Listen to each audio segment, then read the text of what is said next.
Welcome, Mr. Menon. Thank you, Madhu. You've just come out with this book, Choices, Inside the Making of India's Foreign Policy. Mr. Menon has been a career diplomat, and you have served in Israel, Sri Lanka, China, and Pakistan. All extremely interesting postings. And right now, just to tell our viewers what you're doing now, you are the chairman of the advisory board of the Institute of Chinese Studies and a distinguished fellow at the Brookings Institute in Washington institution, and also a distinguished fellow of the Asia Society Policy Institute, and a member of the board of trustees of the International Crisis Group. Now, I have to tell you that if anybody wants to understand anything about foreign policy, and before you start, when you tweet madly about things that are happening, first read this book.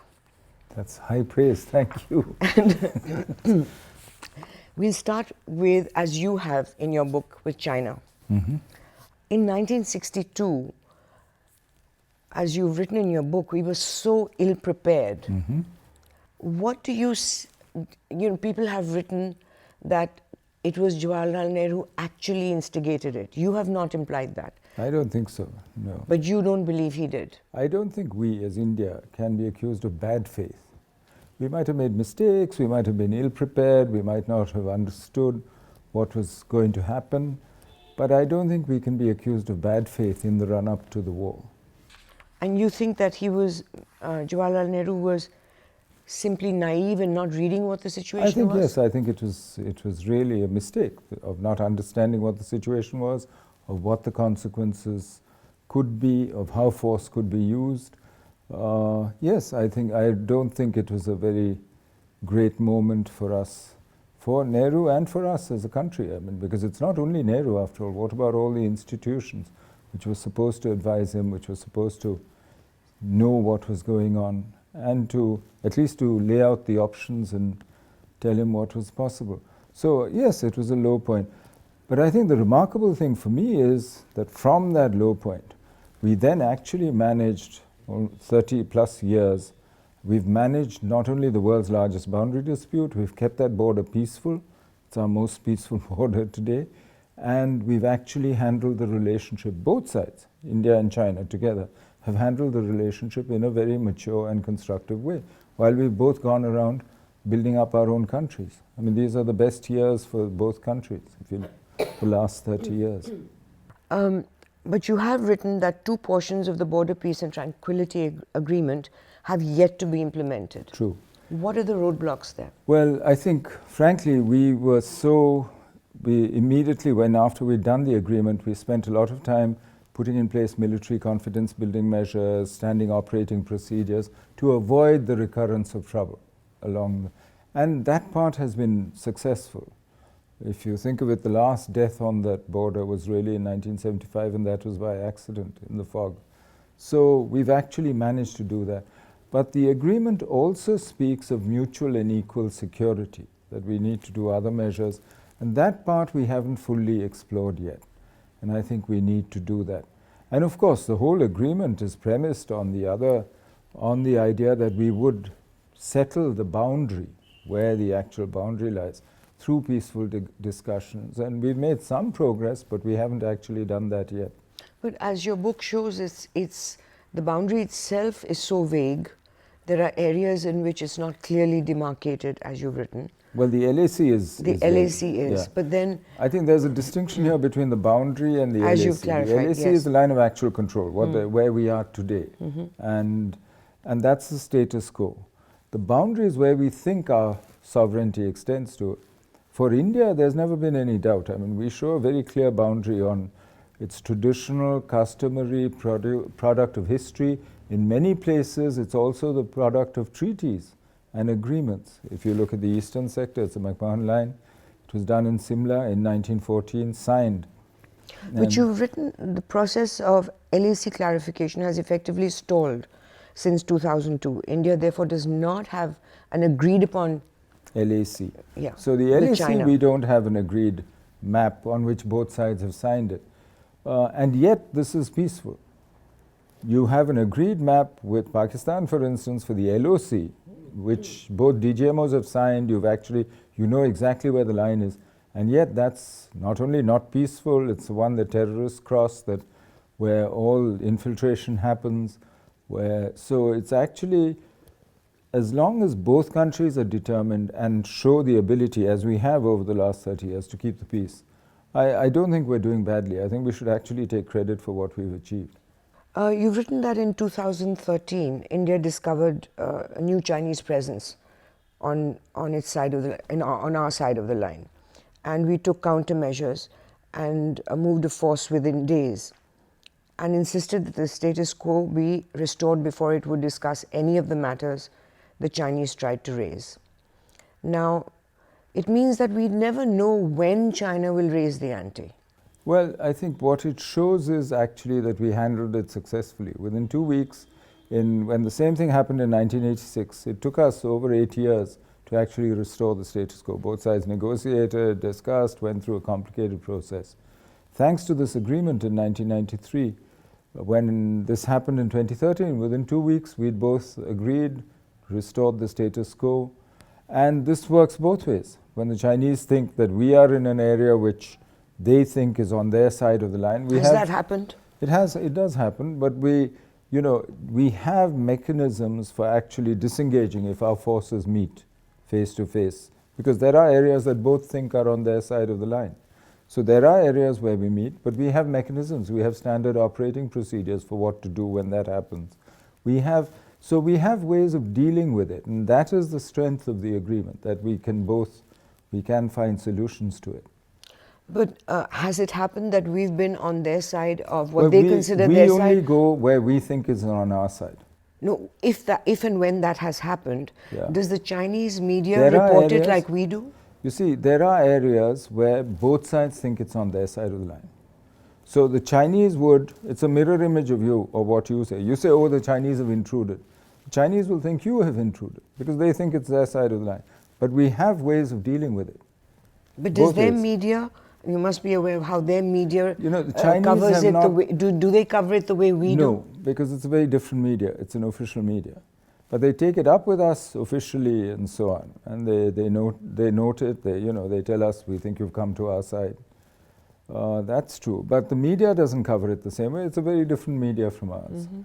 You've also written that rather derogatory, sort of, I think, not a very positive way, that it was not tweeting or whining in public, brandishing our nuclear weapons or threatening war, as some Indian television channels and commentators did during those 3 weeks in May 2013. Mm-hmm. What effect do you think this kind of coverage has, which is exhorting the government to go to war or to retaliate, also crazy tweets? What impact do you think it has? Right now we are looking at a president-elect in the United States who conducts foreign policy through tweets. Well, it has two effects. One is, I hope to God the Chinese don't think this reflects the official Indian media. You see, they're used to an official media which reflects what the government, the Chinese media, is official in one form or the other. There's much more control.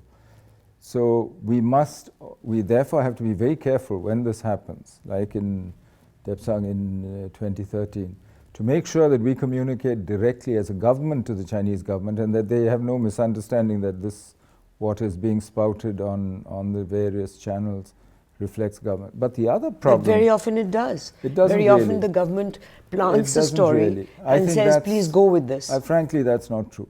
At least in the coverage of the China border that I've seen, and I've dealt with this border for 42 years.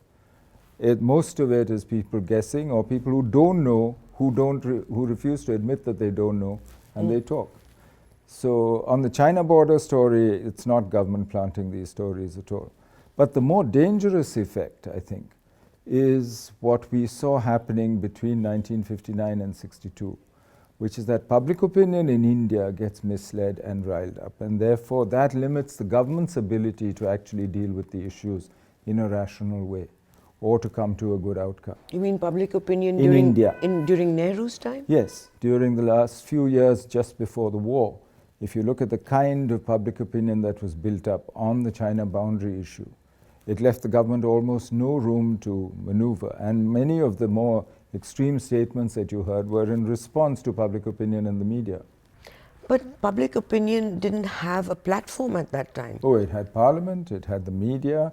If you look at the Indian media through that period, 59 That's to a 60, very 62. minuscule group compared to what happens now. Well, today is much bigger. But fortunately, I think Indian public opinion also is much more educated and much more diverse. And apart from the old mainstream media, and certainly these few television channels or few anchors maybe, who are interested in building this up, across the broad spectrum of the media, you don't see the same kind of reaction. You've written about Deng's 24 characters strategy.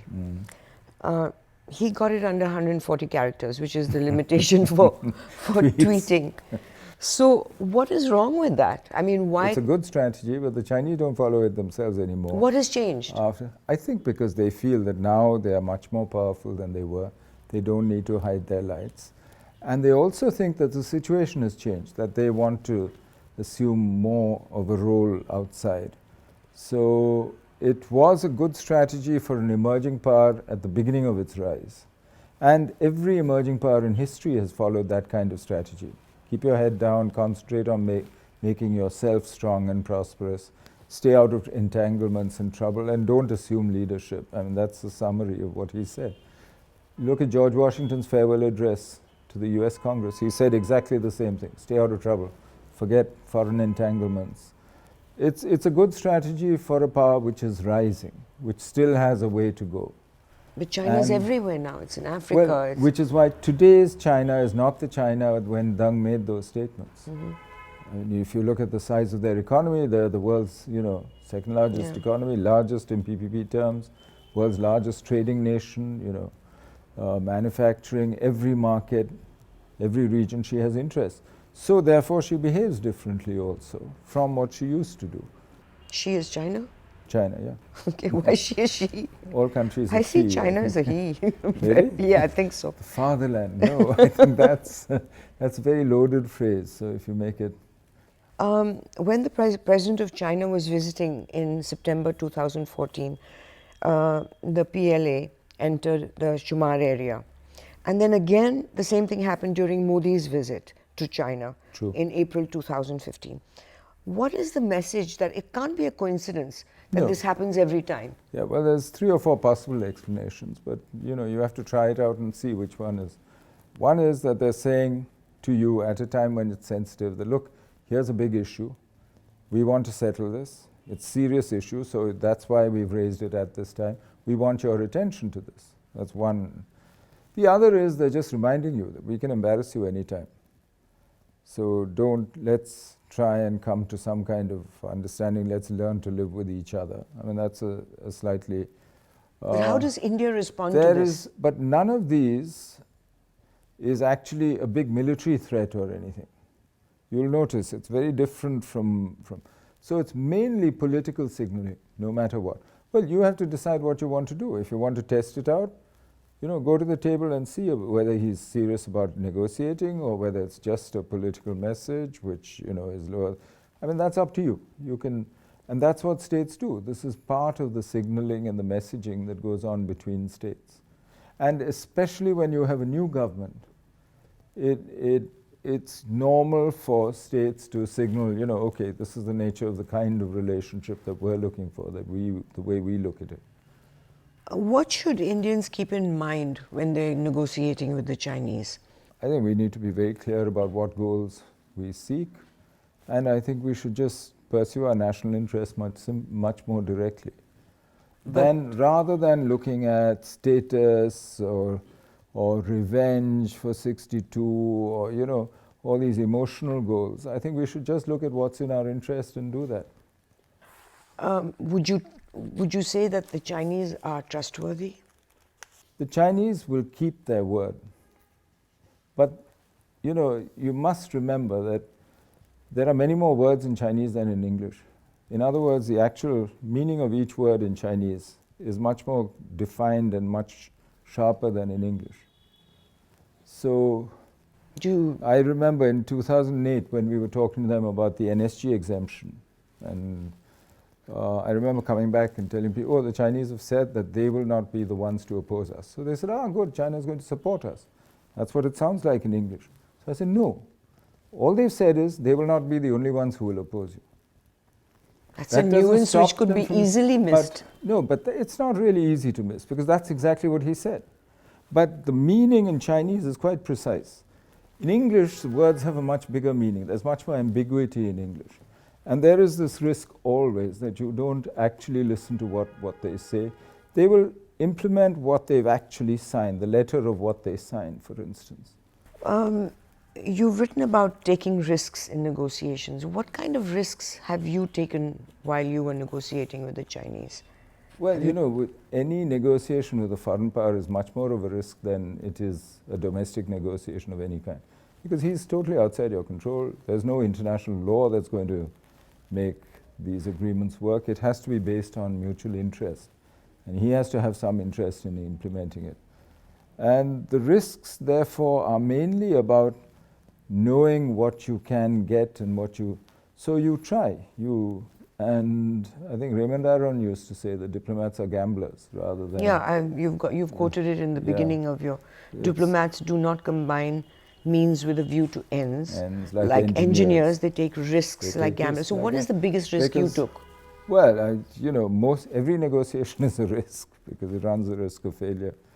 And I think that was certainly... But, I never acted for myself in this. So it's not me taking risk. It's we as an institution. I mean, it's the MEA but you're government there of India. Yeah, in front, negotiating. Yeah, and you have to... And if you push too hard... Yeah, you don't know whether you They could shut down. Yeah, it could shut down. I mean, but that happens in every negotiation. You have to choose your moments, decide how far you can get your goals, and then make up your mind. Moving on to the United States, you said that in May 2005, Shyam Saran was asked whether India could trust the United States with the history that they have had with us, reneging on particular issues. Tarapur, for instance. Yes. The nuclear. Today, do you think that they're trustworthy? In my simple rule, not just the US, for most interlocutors that we deal with, is you must trust them to follow their self-interest. You must trust them also to be rational. Because if they're not rational, then, on what basis are you working with him? But so trust, it's not a question, I like somebody, or it's not some abstract quality of trust. I trust him to be rational, I trust him to follow his self-interest, and in the course of the negotiation, I expect him to tell me very clearly what his interests are, how he defines them. And then I will see whether we have common interests, whether we have an agreement, something we can do together or not. And today, as I see it objectively, India and the US share a considerable interest. In fact, congruence between our interests is growing. So I trust him to follow those. But it's not some abstract quality that I will always trust the US to always do the right thing. And I don't think you can build international relations on that because each sovereign state will follow their own interests. And interests also grow and change over time. I mean, they're not forever. You've written about cultural and ethnic influence on a nation's character and foreign policy and how discussions are conducted and what to expect. In the past, there was a great sort of, I think, some sort of a prejudice that Asians, the Chinese, inscrutable, not to be trusted, Russians not to be trusted. At least that was a lot of... I think all these stereotypes... Is it the other way around now? I think it's, frankly, I think even before and now, I think all these stereotypes and generalizations about whole races, whole nations, I think they're very dangerous. I don't think they make sense. You said that because of common interest, we should be able to trust the United States. But we will trust them to perform their self-interest. That's... After the Kargil war, after the initial sort of support, they vacillated, as you've written. Well, on Kargil, they were quite clear that the LOC should be respected and that Pakistan should, on Kargil. On 26/11... I'm sorry, it's about 26/11. Yeah, I'm sorry. After 26/11, I think they had several conflicting interests. In 26/11, they vacillated. That after the attack, you've written, the United States was conflicted between its varied interests. Correct. not allowing the Mumbai attack to stop whatever cooperation it had with the ISI in Pakistan and Afghanistan, and not permitting Indian retaliation from affecting its plans in Afghanistan and meeting the requirements of the United States. And then they subsequently began saying it was not they sure. they had a legal obligation under their own law, because Americans had been killed in Mumbai Yes. by those terrorists. So they had a legal obligation to actually take action against whoever done it, which is why I think initially they accepted that yes, the ISI, the Pakistani army, were involved in organizing, training, funding, etc. But later on they started equivocating, saying we can't really prove that the top levels knew and so on. That seems very shifty. But I think it's, as I said, it's because their interests were conflicted. And We'll come back to that also because there is a problem in all these cases where your knowledge is not perfect from the word go. And it's only later when people put together all the little bits of information they had that they realized, oh, maybe if we'd all shared, if the various agencies in the US had worked together, we would have known. Maybe we'd have known better. And so there is always that fear of responsibility, which I think also explains some of the later reactions. But I think this is normal. That was to prevent it. You can't expect, everybody to see things exactly the same way as you do. And I think that's one of the lessons that I think you have to understand that different people will see these things differently. But this didn't require too much of investigation because the recorded voices of... But for us, it's absolutely clear. Yeah, so then obviously the Americans were just pretending not to know. Well, I don't know. I don't know what process they went through. Now this recent accord between the United States and India, which you have clarified is we are not allies, that it is a partnership. We're partners. Yeah. Is this something that you had visualized or worked on while you were in the government? Which recent accord? This with the one, let's see,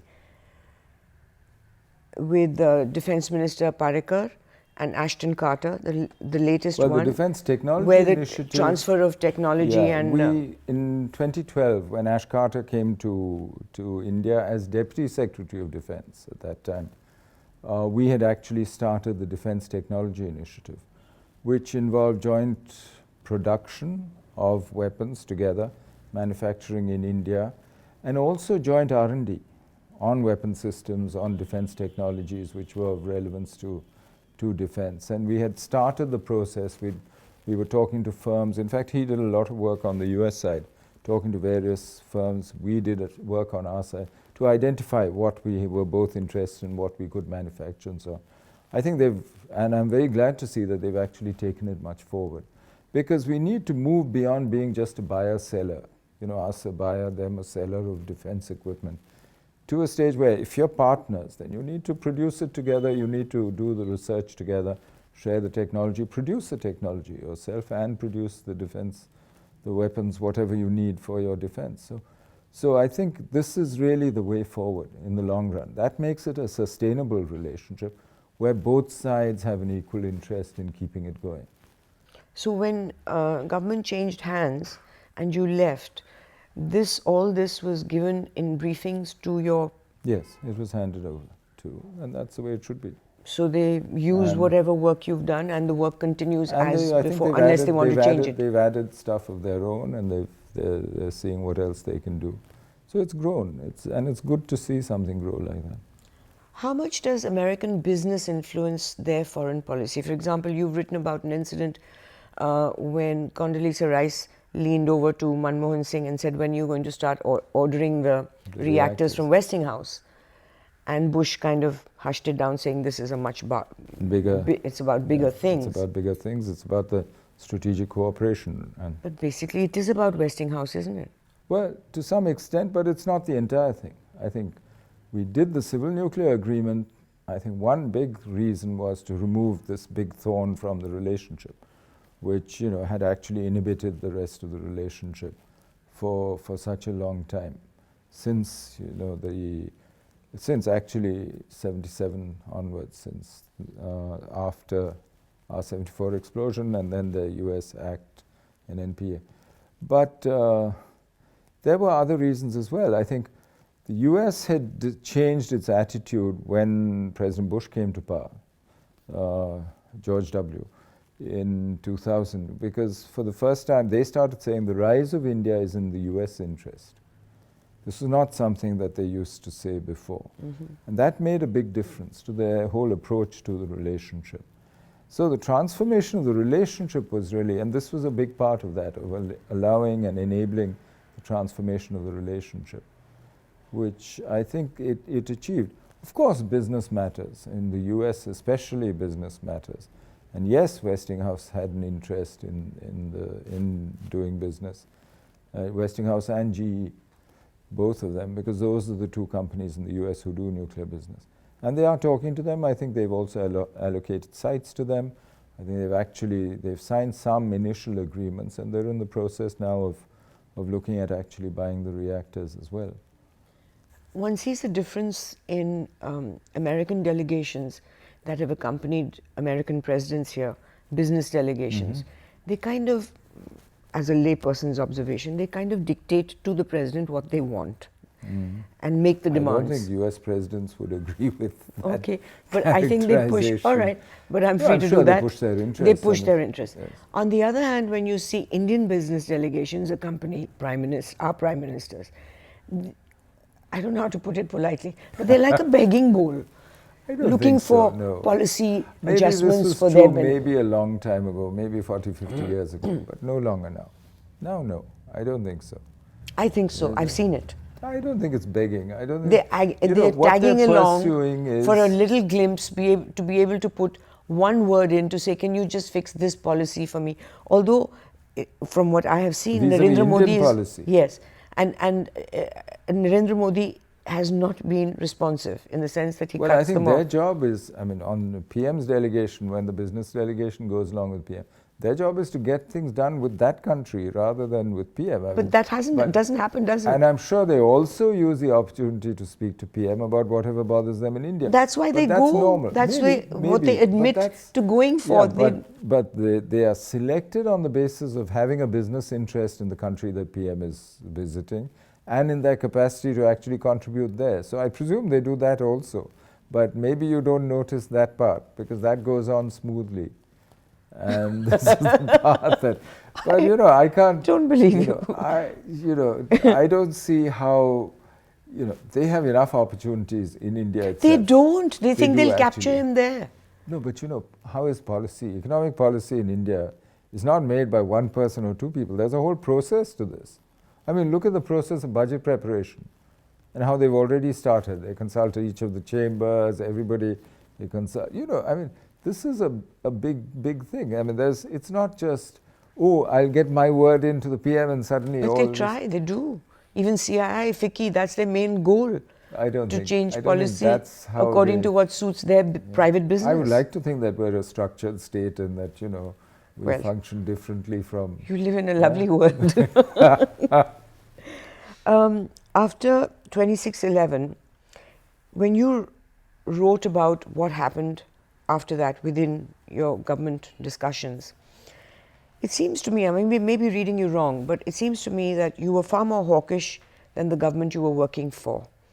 And you urged, as you've written, retaliation. But then you go along with their decision and give reasons, and many parts of the book you justify restraint. That's our job. You say what you think. And as Foreign Secretary, I thought there were a set of reasons which needed some kind of... But if you look at the overall decision, it's a government decision. It's not a decision just for the Foreign Ministry or for defense or for home or for any single institution to take. So that's normal. You give your advice, you give the best advice, but ultimately you implement what the government agrees and decides. That's the important thing. But as I say there, in retrospect, I think we actually chose wisely. Even though I also say there that if deterrence ever breaks down and you have similar incidents, you wouldn't react the same way. Particularly with this government? Any government. It doesn't matter, as long as it's a government of India. Because the purpose of what we did then was And if you see some of the commentary out of Pakistan, for instance, they recognize that restraint is what led to actually Pakistan's isolation, to some action, very limited, but some action, and to a much more tighter counter-terrorism cooperation. If we had retaliated, the world would have immediately said, oh, there they go again, fighting again. And the issue would have been, how do you stop India and Pakistan from fighting, two nuclear weapon states, rather than how do we deal with the consequences of 26/11? Well, you seem to veer between two views yourself. There is the parts of the book where you have given the reasons why one should retaliate, as you've written. No, I said force works. To deter further attacks, Yes. for reasons of international credibility, Yeah. and to assuage public sentiment. Yeah. But then again you say, because of international opinion, we should not retaliate because it would mean two countries fighting with each other. What I'm saying is that there are no simple binary choices, that this is true, this is false for all time, that good, bad, white, black, that in all these cases, each case you have to look at it based on what you know and then come to a conclusion. And the same conclusion doesn't apply all the time. Force in this kind of case has some utility, but it has a limited utility. And there are other cases, I mean, we look at Sri Lanka in the book, for instance, where force actually worked.